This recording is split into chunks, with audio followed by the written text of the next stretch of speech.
Today we're working on the MG project. This is a new car to the channel.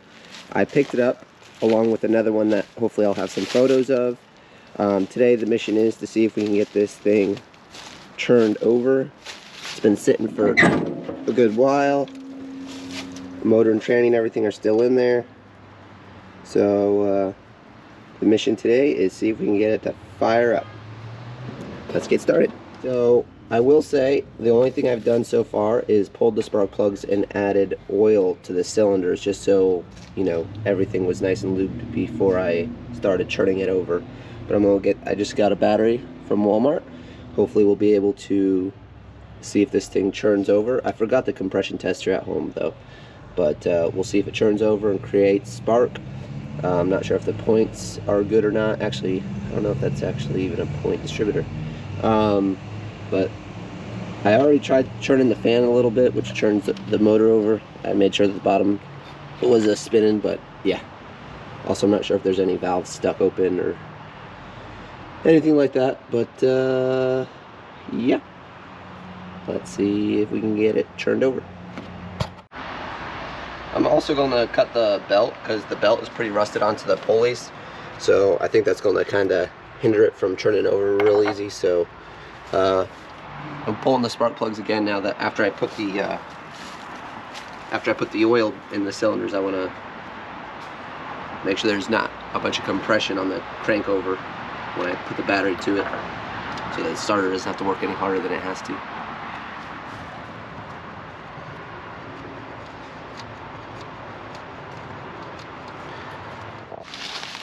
Alright, just for funsies, I'm just going to hook the battery up to the starter and see if this thing even churns over.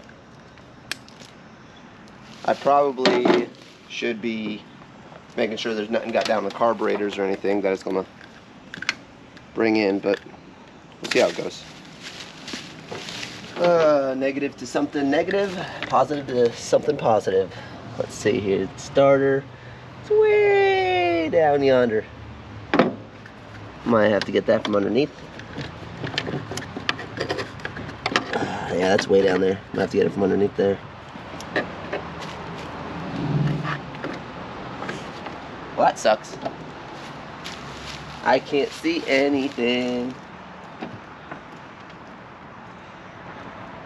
I don't know what I'm putting my finger in. So I'm pretty sure I got connected to the positive of the starter, which means that it would still need the signal from the solenoid, which I don't know which wire that is, so we're just gonna see what happens here. Yep, just what I thought. Now I gotta find the signal wire to give that power.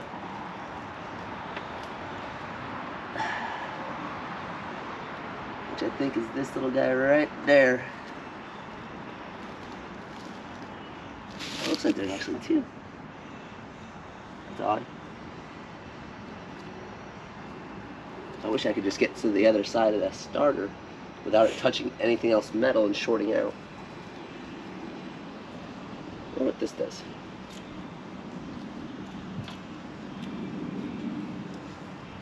I wonder what this does.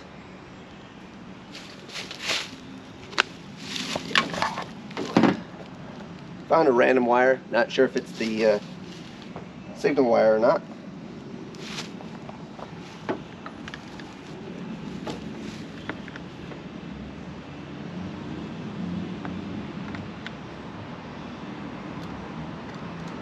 Nope.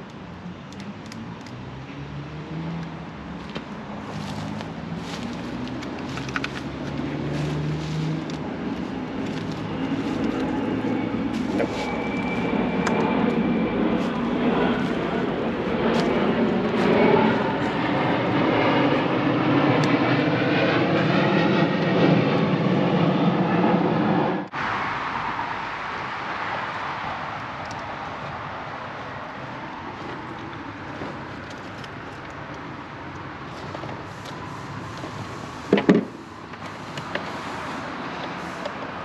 Can't get around this stupid thing.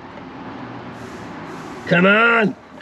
Okay, so it's looking a little different than last time we were speaking, working on this here. I'm calling this the Gray MG. So earlier we were in my parents' yard working on this one. It's got a pretty cool sporty race stripe on it. Interior is gutted. So cool little car here. Since we've left my parents' house, brought it to the garage here. All I did was hook up the battery. I know they're both black, but I hooked up the battery to the starter and to the ground of the block. Also, I have this cool little device here, pull trigger, to engage the starter. I have yet to do the compression test on it yet. I was just getting ready to do that. Also, this is the third MG. This one actually has been sandblasted and undercoated. This one's actually in really good shape. It has surface rust on it, but I mean it's all solid, very, very solid. So we have the gray, the sandblasted, and the other one is still at my shop. The one with the K series, which the one with the K series is the one I was hoping to have here. So yeah, let me set you up here. Or actually, I might just hold the camera, but let's see if we can do a little bit of compression test on this. I have yet to do this yet, so let's get going.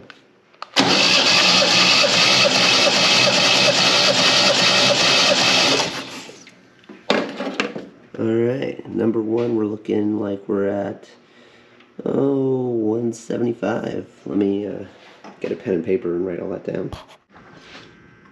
Alright, now we're on cylinder 2.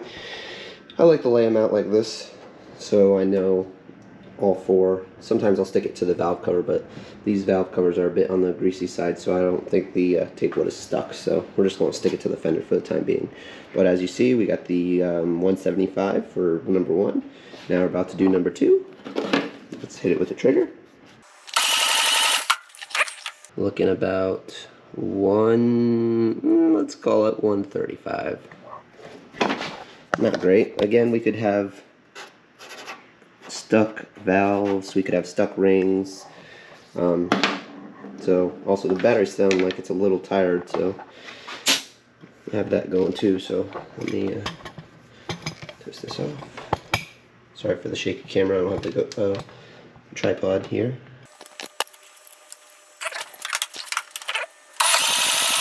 Ooh, that one was a happy one, I'll tell you what. That thing is about 185. Holy cow. That one had really good compression.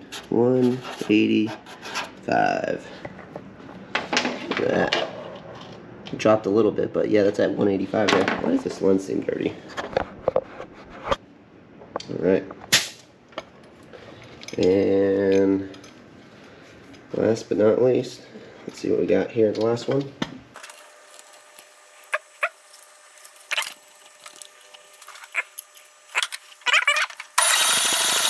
Alright, that seems a little crazy. I don't know what's going on. But yeah, we're reading 120? I'm sorry, 220 on that one? Yeah, that's pretty crazy. 220. Huh. I ain't looking at that wrong, am I? That right there, with the glare. That's 220. All the other ones were falling in between the 150, 180 range. Actually, we had one at 135, but right here, and that one way over there. Pretty crazy. I wonder if we have spark. Oh, no, we don't have spark because I know I didn't give the coil any power. So let me put you down for a second and see if I can get some power going here for the coil. Alright, hot wired the coil. Haven't messed with the distributor at all, the points. I got a spark plug set up here on the ground. So I'm going to attempt to give the coil power and hit the trigger and see if we have spark. This is going to be a little tricky without having 15 hands, but let's hopefully get you guys a good point of view and also I haven't even cranked it over and it's already, I don't know if you're seeing that, I'm just giving the coil some juice.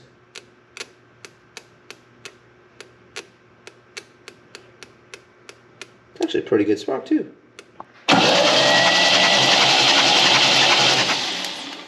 Huh. You know, maybe everything is right. Alright, let's see here. I'm going to put the plugs back in, hit it with some starting fluid, see what we get.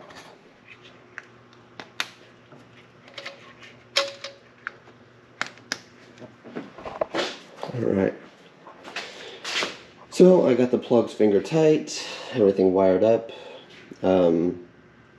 Give the coil some juice, and let's hit it with some starting fluid. Alright, well, all the starting fluid I have is basically empty cans, so not sure how well that's going to go.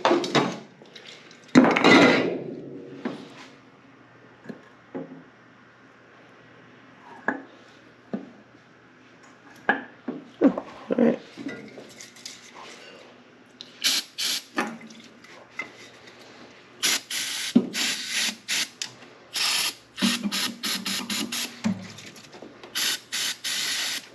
Yeah, it's basically it.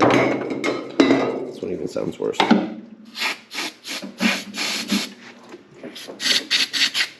Alright. Recording, here we go.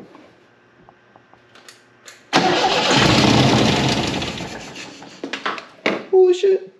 The first fire up! That took off like nothing. Holy crap! I didn't even get a good squirt of ether in there. Nice!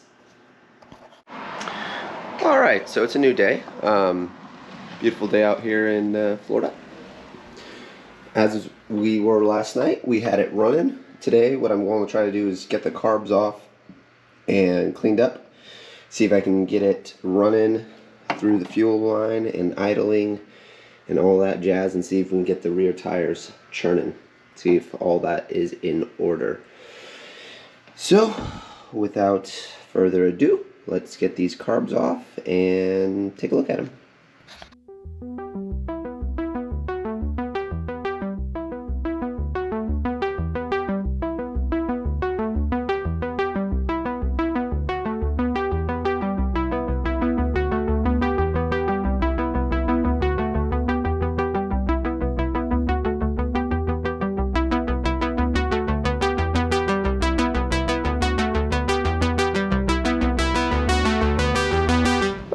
Good thing for the safety glasses there, just saved my eyes. But definitely just got brake cleaner all up in my face. That passage is definitely clogged. The issue is I don't know how this comes off, and that's definitely plastic. Alright, I'm not sure if that's going to be good enough to get her to run, but at least it's an attempt. This is one, and I'm not going to bore you with me redoing the second one. But let's see if this works in a minute. Well, I've been really wanting to get one of those ultrasonic parts cleaners for when I work on lawnmower carburetors and outboard carburetors, but I might have to get one now for the MGs, so I just found a reason to get one even more. Not that I needed more of a reason, because I already pretty much knew I needed one. So, alright, I'm gonna settle with this being good enough. Alright, so I got my little fuel tank here. I'm gonna hopefully do a gravity fed fuel.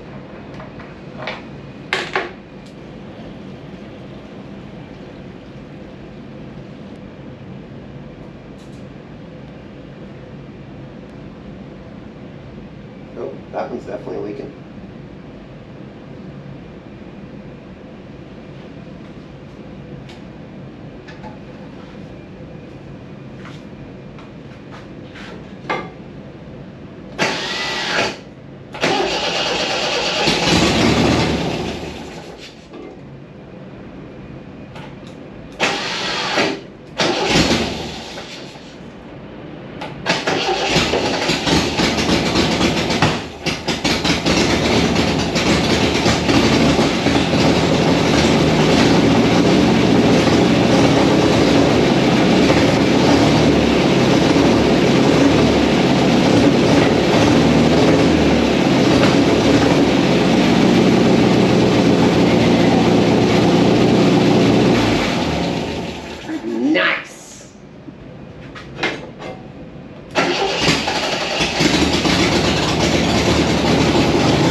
So it's another day in the garage with the gray MG that we were trying to get started.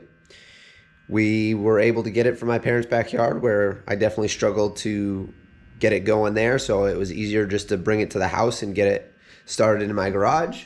We took the carburetors off, we got my gravity-fed fuel tank, and we heard it fire up, no problems.